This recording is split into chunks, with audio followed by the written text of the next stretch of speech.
Welcome to NTD China News. I'm Karen Chang. Making headlines this Monday, April 22nd. Rescue efforts are underway after a powerful tremor strikes China's Sichuan Province. Amidst the devastation, selfless acts from the Chinese public, and a border dispute for China reignited with India.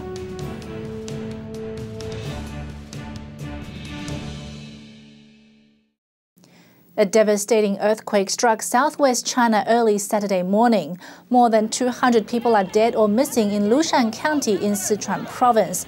Another 11,000 are injured.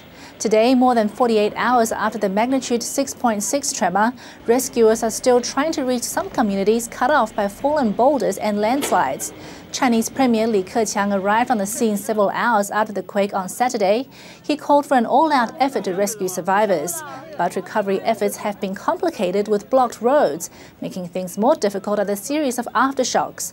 Already more than 2,000 tremors have hit the area since Saturday morning, shaking already weary disaster victims. Saturday's earthquake comes 5 years after a devastating quake struck Wenchuan, also in Sichuan Province. While Chinese authorities have ordered a full-out rescue and relief efforts, has the official response changed much from 2008, when officials received criticism for not accepting outside help for those in need? A 6.6 magnitude quake hit Lushan County in Sichuan Province on Saturday morning. It's around the same place where another major quake killed more than 70,000 people in 2008. Now, everyone is waiting, hoping to see if the lessons learned from 5 years ago can help reduce losses this time. The Chinese regime is optimistic. Earlier today, Foreign Ministry spokeswoman Hua Chunying said there was no need for international aid. But at the disaster zone, at least some victims disagree. They say aid and relief have been too slow in getting into the region. I'm not satisfied. You can see, we only just got pot noodles. This is the first time since it happened yesterday that we have seen pot noodles. We don't even think about rice. We haven't eaten. And as soon as we get anything, of course, we give it to the children first. We are not happy. We feel terrible. We're so pitiable. Chinese authorities have also turned down overseas rescue teams. Hua Chunying says the traffic conditions in the quake zone make it inconvenient. That was the same response back in 2008 after several nearby countries like Japan offered to send help. China doesn't have a specialized rescue and relief force. That job is given to the military and officially sanctioned groups like China's Red Cross Association. It's also hard for private citizens to help. On Saturday, veteran Sichuan activist Huang Qi and others were intercepted by police in Ya'an City, near the quake's epicenter. Huang was jailed after the 2008 earthquake for exposing substandard school construction. Scores of children died in that earthquake when their schools collapsed. Huang believes authorities stopped him going to the quake zone this time because of what he may uncover. Authorities wanted to prevent us from exposing the shoddy reconstruction that happened after the May 12 quake in 2008. A lot of homes collapsed in this quake. Many were built after that 2008 earthquake. Authorities had calculated the buildings could withstand quakes up to magnitude 8, but now they've collapsed under a magnitude 7. This makes authorities lose face. Radio Free Asia also reported that police turned away Tibetan monks volunteering to help. Sichuan is home to one of the largest populations of Tibetans outside of Tibet. The Lushan earthquake happened in a remote mountainous area. That has hampered relief efforts. Rescue teams are only getting into some of the cut-off areas on Monday, as victims there wait for much-needed relief. Despite the tragedy of the Sichuan earthquake, it has also shown that even in the darkest times, the goodness of the human heart shines through. Here are just a few of these stories that have come to us in the aftermath of the earthquake.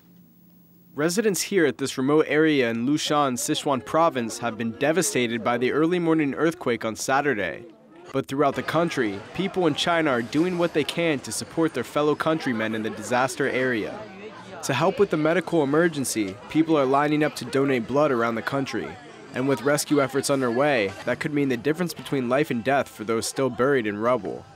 Then there's the story of Yang Zhenhui. The mother of an 11-month-old baby offered to breastfeed a 4-month-old baby after the child's own mother was killed in the earthquake. And finally, there's the dedication of Chen Ying, a reporter in Ya'an City. She interrupted her own wedding and, still dressed in full bridal attire, hit the streets to report on the catastrophe that struck her hometown. The video has gone viral and earned her praise for her professional spirit. And in other news today, another border conflict involving China and another country. This time it's with India. The long and mountainous border between India and China has fueled conflict in the past. Now India has made fresh accusations against the Chinese military. India's government reprimanded China for crossing a national boundary and setting up camp last Monday, 6 miles into its territory. Indian media quoted a government source as saying the incursion was a difference of opinion as to where the line of actual control, or LAC, is. The border between India and China is an unresolved point of contention between the two countries. The de facto border runs some 2,500 miles across the Himalayas. The Chinese regime denied that its soldiers were infringing on territorial agreements in the Ladakh desert, saying it was merely a routine border patrol. Today, India controls Arunachal Pradesh, while China administers a large area adjacent to Ladakh called Aksai Chin. Small incursions are common across the line of actual control, but it is rare for either country to set up camp so deep within disputed territory. Indian media says Indian troops have set up camp about 300 yards from the Chinese soldiers. India's foreign ministry said it is in talks with China over the incursion and expects the issue to be resolved peacefully. And coming up after the break, the US says human rights under the Chinese regime has worsened since 2012. Why this Chinese communist official is begging for the public to forgive him, and Shen Yun's opening weekend in New York opens a new window into the Middle Kingdom.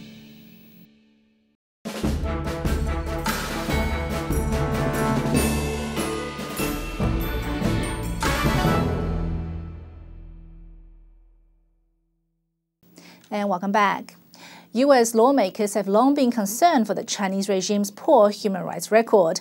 Last year was no different. According to its 2012 report, human rights in China has worsened, with increased suppression of people like lawyers and human rights activists. Last Friday, the United States released its 2012 annual human rights report. The country report for China, including Tibet, Macau, and Hong Kong, said civil liberties have deteriorated over the past year. Promoting human rights is absolutely part of our bilateral agenda with China. We repeatedly raise specific human rights cases with the Chinese government in bilateral dialogues and in high-level discussions. The report cited a range of concerns, including the treatment of religious and ethnic minorities, human rights lawyers, and journalists. It also highlighted the Chinese regime's disregard of basic rights given under the Constitution. There and elsewhere, governments continue to restrict civil society. They suppress dissent, and they stifle free expression. In retaliation, the Chinese regime released its own assessment of U.S. human rights. A report published on Sunday says the U.S. is using its own definition of human rights to defile China. But the U.S. government disagrees, saying certain human rights are universal. They're not American rights. They're not Western values or Western rights. They belong to all people. The Chinese regime, which spends more on policing its own people than on defense, accused the U.S. of spying on its citizens. The report, published by state-run Xinhua news agency, also took aim at the wealth gap in the U.S. as well as election politics.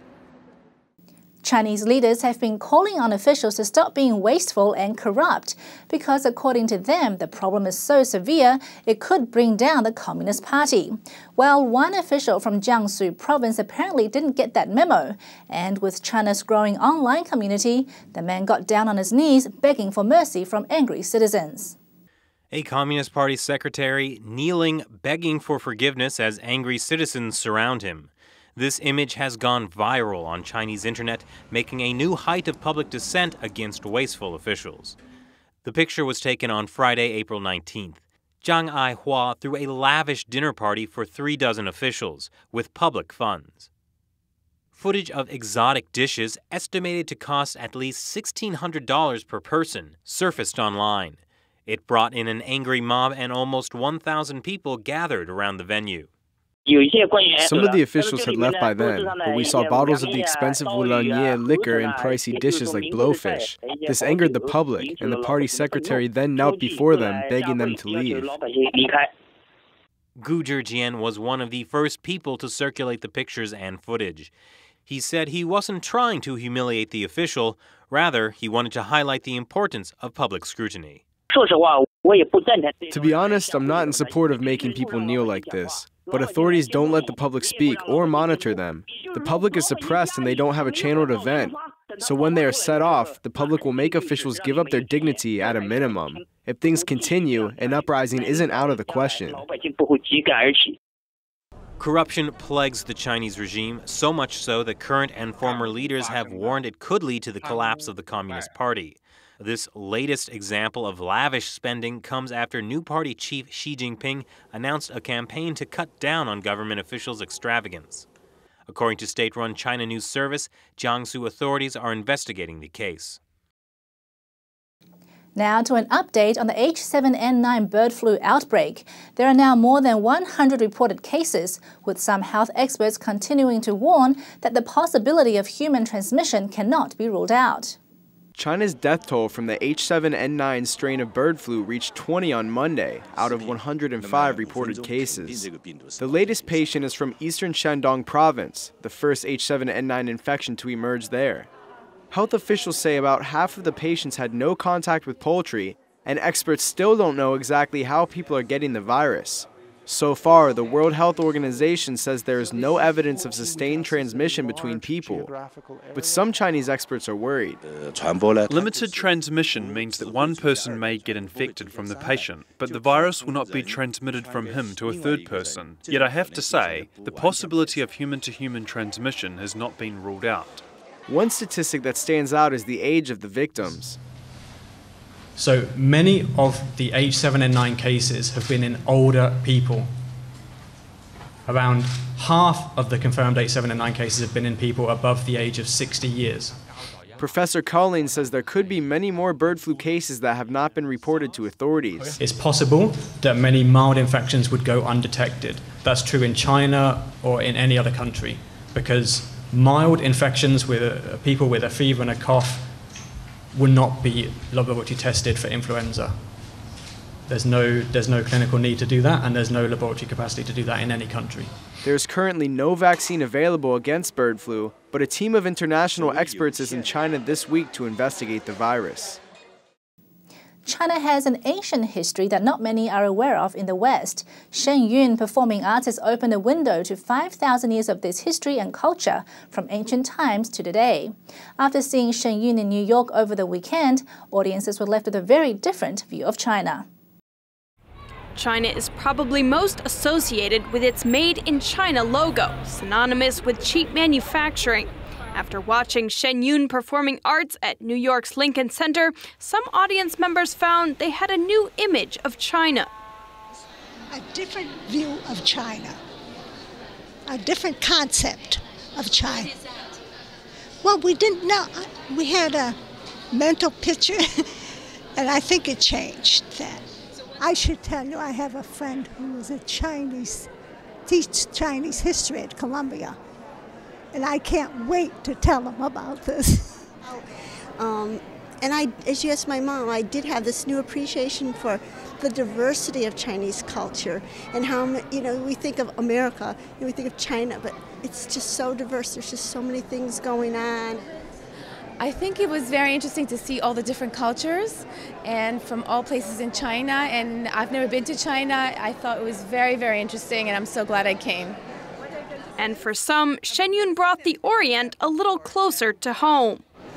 It hit home. It hit home. People are the same no matter where they are. Yes, the value is universal without any question. It doesn't go into one particular philosophy, but the overall philosophy of human nature and humanity is what is expressed in this. Shen Yun has just ended its opening weekend, but it will be playing at Lincoln Center this Thursday, Friday, Saturday, and Sunday. NTD News, New York.